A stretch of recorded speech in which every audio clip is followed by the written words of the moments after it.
Willkommen in der Noppenklötzchen-Scheune. Mein Name ist Blockstar und Freunde, wir bauen heute das viertmeist gebaute Flugzeug der Welt. Das ist auch der Grund, warum wir da die Flagge der Sowjetunion hängen haben. Denn das Flugzeug kam aus der Sowjetunion und ihr habt es am Intro schon erkannt. Wir sprechen heute über die Ilyushin 2, die Sturmovik. Das berühmte Flugzeug, das sogar eine coole Computerspielreihe nach sich gezogen hat. Hier in der Version von 1943, 643 Steinchen und 2 Minifiguren. Freunde, kommt mit mir auf den Bautisch, denn ich möchte wissen, was sich in diesem Karton verbirgt.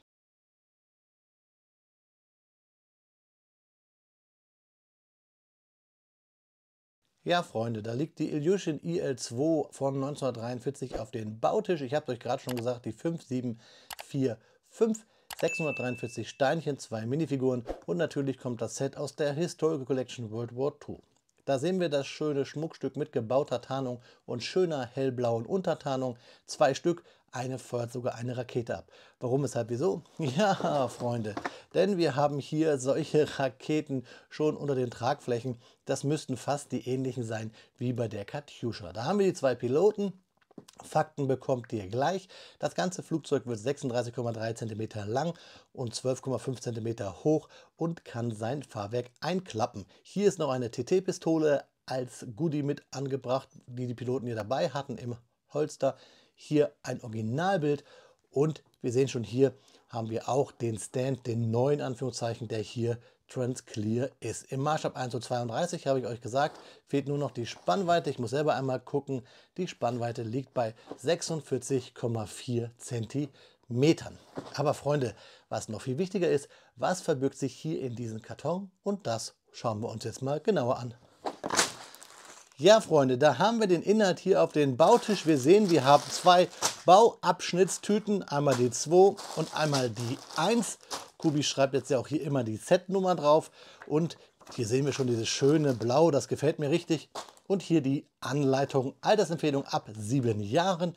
Wir haben die traurige Zwiebel, Maßstab 1:32 und wir sehen schon Pad Printed, wir haben hier keine Aufkleber und die Anleitung ist sowieso in Europa gedruckt, DIN A4 Klammer gebunden. Ich habe schon mal gelunzt, wir haben 98 Bauschritte, bis wir fertig sind. Hier endlich mal die Figuren einzeln, wie wir sie zusammenstecken müssen. Das fand ich bei Kubi immer blöd, wenn die hier so oben eingeklinkt ist. Denn die letzten Seiten sind ja immer für die Teile. Wenn euch mal ein Teil fehlt, könnt ihr es gleich da reklamieren. Und hier gibt es ein bisschen Werbung. Schaut mal auf dem i, auf der Playlist da oben im Eck. Dann könnt ihr sehen, welches Set ich schon gebaut habe. Aber Freunde, wie baut man überhaupt mit Kubi-Anleitungen? Wir nehmen die Tüte 1 hier, reißen sie auf, bauen drauf los, machen uns Häufchen oder Schälchen, wie auch immer ihr das möchtet. Wir haben hier so Anlegehilfen für verschiedene Größen von Fliesen oder Stangen und was es da alles gibt bei Kubi. Wir haben auch hier eine Legende, welchen Bracket man nehmen soll, den mit dem dicken oder mit der dünnen Plate vorne. Und was wir im ersten Bauschritt bauen, ist farbig. Der zweite ist dann wiederum farbig und das, was im ersten gebaut wurde, ist dann nicht mehr farbig. Und so zieht es sich durch, bis wir, ihr habt es gesehen, beim Baustep 98 fertig sind und unseren schönen fliegenden Panzer gebaut haben. Freunde, deswegen wünsche ich euch jetzt viel Spaß bei den Fakten und mir beim Klemmen des Kubi-Sets 5745.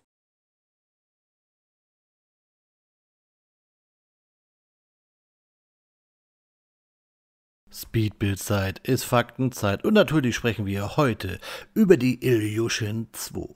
Die Ilyushin 2, auch bekannt als Ilyushin IL-2 Sturmovik, war ein sowjetisches Schlachtflugzeug, das während des Zweiten Weltkrieges eingesetzt wurde. Entwickelt wurde die IL-2 von dem sowjetischen Flugzeugkonstrukteur Sergei Ilyushin mit dem Ziel, ein effektives Bodenangriffsflugzeug zu schaffen, das in der Lage war, feindliche Bodentruppen, Panzer und andere Ziele erfolgreich zu bekämpfen. Die IL-2 war ein robuster und äußerst bewaffneter Flugzeugtyp. Sie wurde erstmals im Jahr 1941 eingeführt und war bis zum Ende des Krieges im Einsatz. Insgesamt wurden mehr als 36.000 IL-2 Flugzeuge produziert, was sie zur meistgebauten Militärmaschine des Zweiten Weltkrieges machte. Die hohe Produktionszahl war auf die relativ einfache Konstruktion und die effiziente Massenproduktion zurückzuführen. Die Ilyushin II wurde in einer Vielzahl von Rollen eingesetzt, darunter als Schlachtflugzeug, Panzerjäger, Aufklärer und Nahunterstützungsflugzeug. Sie verfügte über eine beeindruckende Feuerkraft, bestehend aus Kanonen, Maschinengewehren und Raketen. Ihre Panzerung bot dem Piloten und den kritischen Teilen des Flugzeuges einen gewissen Schutz vor feindlichem Feuer, was ihr den Spitznamen »Fliegendes Sturmgewehr« einbrachte. Während des Krieges wurde die IL-2 von den sowjetischen Streitkräften in großem Umfang eingesetzt. Sie spielte eine entscheidende Rolle bei der Unterstützung von Bodentruppen, dem Angriff auf feindliche Stellungen und der Bekämpfung von Panzern. Die Taktik bestand oft darin, in niedriger Höhe und mit hoher Geschwindigkeit anzugreifen, um die feindliche Flugabwehr zu umgehen und maximale Präzision und Durchschlagskraft zu erreichen. Die Ilyushin II erwies sich als äußerst effektives Flugzeug, da sie in der Lage war, sowohl leichte als auch schwere Panzer zu zerstören und feindliche Truppen auf dem Schlachtfeld zu dezimieren. Ihre Fähigkeit, große Mengen an Munition und Raketen zu tragen, ermöglichte es ihr, intensive Feuerunterstützung für Bodentruppen zu leisten. Die Ilyushin II war aufgrund ihrer Konstruktion und Bewaffnung äußerst widerstandsfähig und konnte schwere Schäden einstecken. Dennoch waren die Verlustzahlen für die Ilyushin II während des Zweiten Weltkriegs relativ hoch. In der Schlacht von Stalingrad zum Beispiel erlitten die sowjetischen IL-2-Einheiten beträchtliche Verluste aufgrund der intensiven deutschen Luftabwehr und des konzentrierten Flakfeuers. Während des Krieges wurden viele IL-2-Flugzeuge abgeschossen oder beschädigt. Die genauen Verlustzahlen sind schwer zu ermitteln, aber Schätzungen zufolge gingen mehr als 10.000 IL-2-Flugzeuge verloren. Dies entspricht einem beträchtlichen Anteil der insgesamt produzierten Einheiten. Die Verluste der IL-2 waren zum Teil auf die intensive Nutzung des Flugzeuges in der Schlacht zurückzuführen, da die Ilyushin II oft in niedriger Höhe und direkten Kontakt mit dem Feind operierte. Daher war sie verstärkt dem gegnerischen Feuer ausgesetzt.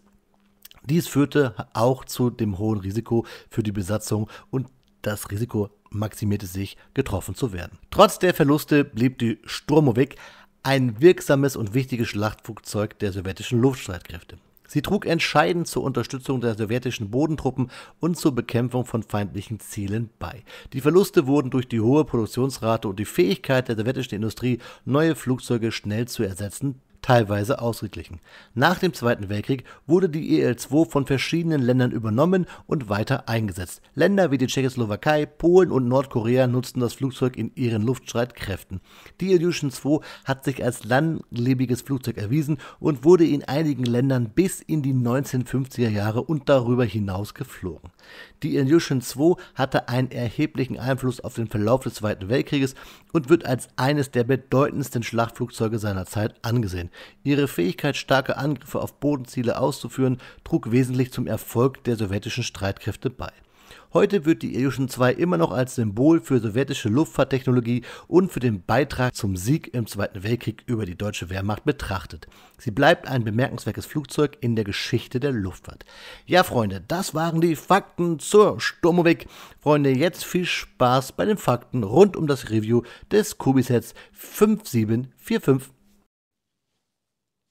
Nach 2 Stunden Bauzeit steht sie da, unser Cubisat 5745, unsere Ilyushin IL-2 aus dem Jahre 1943. Ich habe wirklich fast 2 Stunden gebaut, hat aber auch damit zu tun, dass wir hier 643 Steinchen haben und ihr seht ja schon hier, wir bauen hier wirklich ein tolles Tarnmuster. Zur Anleitung kann ich nichts sagen, außer easy einfach. Mir gefällt die neue Aufmachung, dass wir hier die Figürchen extra haben und der Stand, Freunde, da freue ich mich am meisten drauf. Links und rechts 2 Noppen für die Kobi Minifiguren. Danke, Kobi. Ich möchte ja nicht behaupten, dass ich einer der größten Kritiker war, was das angeht, aber ich bilde mir jetzt einfach mal ein, Freunde, und vielleicht stimmt ihr mir ja zu und schreibt in die Kommentare, dass das daran liegt, dass ich hier meinen kleinen YouTube-Kanal habe, dass Kobi diese beiden Noppenaufnahmen gemacht hat. Kommen wir auch gleich als erstes mal dazu. Wir zeigen euch den Stand, beziehungsweise nicht wir, sondern ich. Ich fahre mal kurz das Fahrwerk hier aus. Ach, da seht ihr schon eine kleine Schwäche, ein kleiner Spoiler. Gucken wir uns doch gleich den Stand hier an mit diesem neuen Trans Clear Fuß und der Noppenaufnahme für unsere Piloten. Erstmal diese schöne 2x6er Flat-Teil in weiß bedruckt mit dem roten Stern der roten Fliegerstreitkräfte und dem Typen Ilyushin IL-2 1943. Und ich nehme es gleich mal ab. Hier haben wir die von mir heiß ersehnten und gewünschten Noppen. Ja, Fat Butcher sind auch drauf und irgendwie ja, haben hier generell die Kobi-Steine alle so ein bisschen so ein, ist das noch Schmiermittel, ist das noch Reste aus der ABS-Verarbeitung, also so ein Trennmittel? Könnt ihr mir das mal in die Kommentare schreiben, aber irgendwie wird das ein bisschen schmierig. Fast so schmierig, wie ich ein schmieriger Typ bin, wirkt hier diese Plate. Trotzdem finde ich sie cool. Gucken wir uns die Piloten an. Hier haben wir unseren Piloten oder Bordschützen, das weiß ich nicht, ich sag mal eher Piloten, bisschen faltig. Eine Kartentasche aufgedruckt und eine Gürtelschnalle sowie die Pistolenhalster. Da ist die Pistole und hier hinten auch bedruckt. Der Rücken schön mit ja, Gurt, hat keinen Fallschirm, aber so eine schöne Fellfliegerjacke, schwarze Stiefel. Rechts seht ihr die Figur natürlich nochmal groß. Und dann haben wir hier, ich gehe mal an davon, dass das hier der Pilot ist, weil der hat hier ein Fallschirmzeug. Der ist wahrscheinlich wichtiger gewesen als der Bordschütze, auch von hinten schön bedruckt. Und ein 3-Tage-Bart und auch diesen Stern an der Koppel unten. Coole Figur. Ja, haben wir schon mal eigentlich mein Highlight weggefrühstückt, warum ich dieses Set cool finde. Den Stand hier. Aber, Freunde, kommen wir jetzt noch zum Sturmovik. Ich muss aber sagen, es ist nicht alles Gold, was glänzt oder Tarnfarben. Was cool ist natürlich, wir haben hier ein paar Steinchen über. Das haben wir ja immer, wenn es ums Fahrwerk geht, dass Kobi hier so ein bisschen C-Claims dabei packt. Und ein paar Bügelperlen, 2 olivfarbene, eine schwarze und diesen Applikator. Ja, packe ich hier an die Seite, ist geschenkt. Eigentlich ein bisschen wenig für die Größe dieses Flugzeugs. Schauen wir es uns einmal an. Und eine Sache, die finde ich nicht so schön an diesem Flugzeug, und das sind diese blöden Gummiantennen. Die halten nämlich nicht immer gut und wir haben hier 1, 2, 3 und die halten noch ganz gut, aber dann haben wir die hier oben und die fällt eigentlich immer raus. Also die kannst du auch nicht ganz durchdrücken, die fällt ganz leicht raus. Also wenn ihr das Set habt und ihr stellt es euch ins Regal, nach einem halben Jahr fehlt mindestens eine Antenne. Aber schaut es euch an, diese schöne gebaute Tarnmuster, richtig cool und vor allen Dingen dieses richtig geile Hellblau von unten fast überall. Gefällt mir, also bin ich hin und weg. Und vor allen Dingen auch zum ersten Mal so richtig bei mir bewusst, diese von unten bedruckten Fliesen mit dem roten Stern. Es gab es auch noch bei anderen Sets in letzter Zeit. Ich muss mir überlegen, es war vielleicht bei der B24.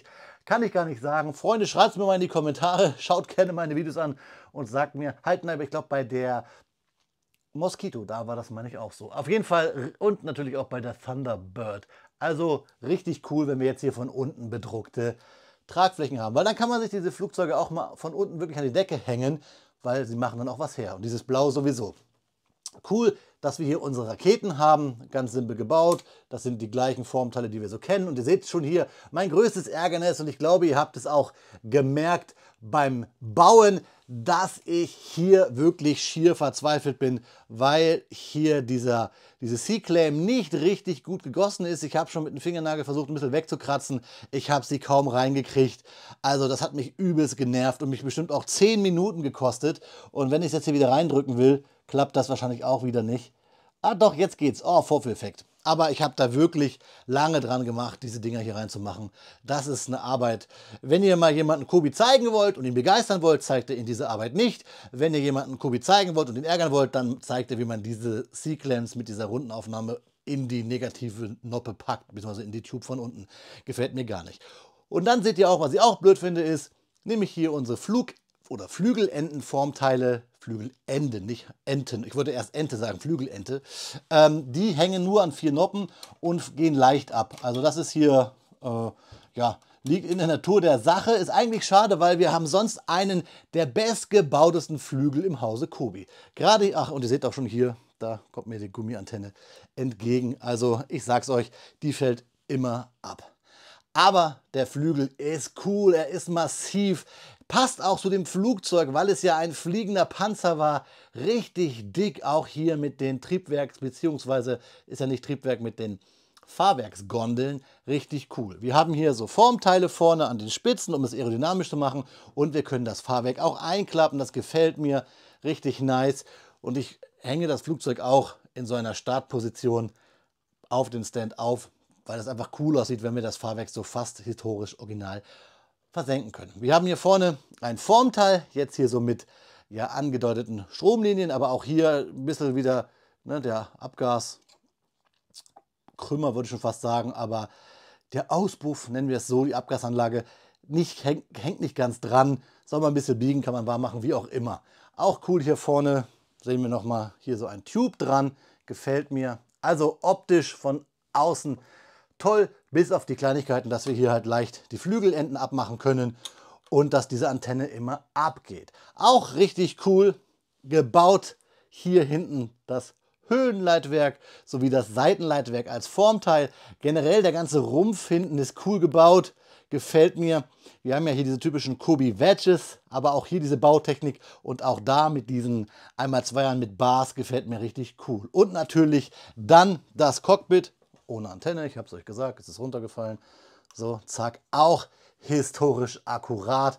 Dieses Formteil ist offen zu lassen, was aber nicht verkehrt ist, denn so kann das Kobi bei vielleicht anderen Flugzeugen aus der Epoche auch einsetzen, denn es gab ja nicht nur hier unsere IL-2, die hinten den Bordschützen etwas hat frieren lassen. Wir können es aufmachen, so, da, zack, also es ist ein Formteil. So, ihr seht es hier. Und dann können wir reingucken, den Rest kennen wir schon. Wir haben keine Sitze, heißt unsere Piloten schlurren da hin und her. Aber das ist auch diesmal mir egal, denn wenn ich die 2 Noppen kriege, dann will ich gar nicht schimpfen. Also optisch wirklich ein guter Wurf. Ach, jetzt habe ich hier das Fahrwerk hier eingefahren. Aber ich zeige es euch noch mal ganz kurz. Fahrwerk hier, Propeller läuft auch ganz leicht. Und wir haben natürlich hier das Querruder, was wir auch verstellen können. Und wir können das Flugzeug hier schön anfassen. Ne, aber das macht ja eh keiner von uns, denn wir wollen ja historische Klemmbausteinsets bauen und nicht damit spielen. Also, es hat sich gelohnt für mich hier drauf zu warten. Es hat sich gelohnt zu bauen. Es hat wirklich Spaß gemacht zu klemmen. Ich sage mal, wie gesagt, einer der besten Flügel, die ich von Kobi je gebaut habe, auch wenn die Flügelenden, ja, dann das sind, was sie sind, das Ende, und da hat man dann sich nicht mehr so viel Mühe gegeben. Ich glaube, es wäre noch geiler gewesen, wenn man es vielleicht gebaut hätte, versucht zu bauen, weiß ich nicht. Hätte aber vielleicht auch ein bisschen die Optik versaut. Von daher 1 minus 2 plus. Einfach ein cooles Flugzeug, was in keiner Sammlung fehlen darf, wenn man WW2-Themen abdecken möchte, weil es ja nun mal das meistgebaute Flugzeug des Zweiten Weltkriegs war. Ich habe es euch gesagt. Freunde, jetzt bekommt ihr ein paar Detailfotos und dann schauen wir uns zum Abschluss noch einmal unter die Fliegehaube. Ja, Freunde, wie immer an dieser Stelle ein paar Detailbilder, einfach, damit ihr euch selber ein Bild vom Set machen könnt, unabhängig von meiner Meinung eben gerade beim Review. 2 Sachen noch zur Anmerkung. Ich habe die Figuren vertauscht. Der Pilot ist der Bordschütze und der Bordschütze ist der Pilot. Also die Figur mit dem vermeintlichen Fallschirm ist der Bordschütze, der Gunner. So steht es auf jeden Fall auf dem Karton. Hätte ich euch vielleicht vorher sagen sollen. Nichtsdestotrotz ist es auch das Problem, ihr habt vielleicht vorhin bei der Einblendung gesehen, offizielle Bilder von Kobi gibt es nämlich nur vom Piloten. Ich habe vom Karton das ausgeschnitten, somit habt ihr jetzt doch bei mir beide bekommen. Die Figuren waren nur ein bisschen verzerrt, ich wollte sie nicht noch mehr verzerren. So viel dazu, warum ihr einmal eine anständige Pilotenfigur als Grafik und dann 2 krumme Typen bekommen habt, einfach aus dem Grund. Aber bleiben wir beim Stichwort krumme Typen. Wenn ihr den krummen Typen hier, der das Video hier für euch macht, unterstützen wollt, schaut mal bitte unten in die Videobeschreibung. Da findet ihr so einige Affiliate-Links, mit denen ihr meinen Kanal unterstützen könnt. Oder ihr tut mir einen Gefallen, wenn ihr euch Kobi kaufen wollt, dann schaut ihr mal, dass ihr den 15% Rabattcode BLOGSTAR benutzt bei buildingbricks.de. Ein guter Freund von mir, und vor allen Dingen, wenn ihr den Rabattcode benutzt, dann kann ich den Code auch nutzen und weiterhin mit 15% Rabatt Kobi-Sets dort kaufen. Ja, Freunde, Eure Meinung zum Set bitte unten in die Kommentare. Es hat etwas gedauert, bis ich dieses Set hier euch vorgestellt habe, aber Kobi haut ja raus, man kommt gar nicht hinterher. Für mich als Sammler ziemlich schlimm. Ihr hört es ja auch immer wieder, wie schnell Limited Editions ausverkauft sind, so wie jetzt gerade beim Jagdtiger gefühlt, weil der nur ein paar Stunden verfügbar. Schreibt mir auch mal bitte eure Meinung dazu in die Kommentare. Ich finde es echt immer krasser, was da bei Kobi passiert. Ich habe bis jetzt immer Glück gehabt, aber es wird auch der Tag kommen, wo ich mal leer ausgehe, denn auch ich muss arbeiten gehen, so wie ihr da draußen ja wahrscheinlich auch. Also, lasst uns mal bitte drüber reden, schreibt mir das bitte unten in die Kommentare, Freunde, und jetzt schauen wir uns zum Abschluss noch einmal in die Augen. Ja, Freunde, jedes Video hat leider mal ein Ende und hier Betonung mal wieder auf leider, denn die 5745 von Kobi, die Ilyushin IL-2, hat mir richtig Spaß gemacht. Sie hat zwar ihre Schwächen, das habe ich gerade gesagt, trotzdem ist sie einfach ein schön zu klemmendes Set, alleine weil wir so schöne große Flügel haben, die wir bauen, plus hinten auch das Höhenleitwerk. Habe ich euch ja alles gesagt. Und ich habe mich hier auch bewusst für die 5745 entschieden und nicht für die 5744, nämlich auch die Ilyushin 2 der polnischen Luftstreitkräfte. Normalerweise präferiere ich ja immer solche Zusammenarbeiten mit Museen, weil die 5744 ist mit dem polnischen Kriegsmuseum, mit dem Kobi ja schon ein paar Mal zusammengearbeitet hat, entstanden. Aber viele von euch haben wirklich schon lange unter meinen Videos und bei Facebook und Instagram nach halt hier der sowjetischen Ilyushin 2 gefragt und auf euch höre ich. Deswegen würde ich mich freuen, wenn ihr mir jetzt Feedback gebt zum Video, zum Set. Schreibt doch mal ruhig, welcher Like ihr wart und lasst vor allen Dingen auch einen da und vielleicht teilt ihr dieses Video. Ich würde mich freuen. Ja, Freunde, wie immer bei einem Flugzeug, guten Flug. Vielleicht sehen wir uns beim nächsten Mal. Flieger, grüß mit die Sonne. Auf Wiederbauen, euer Freund, der Blockstar.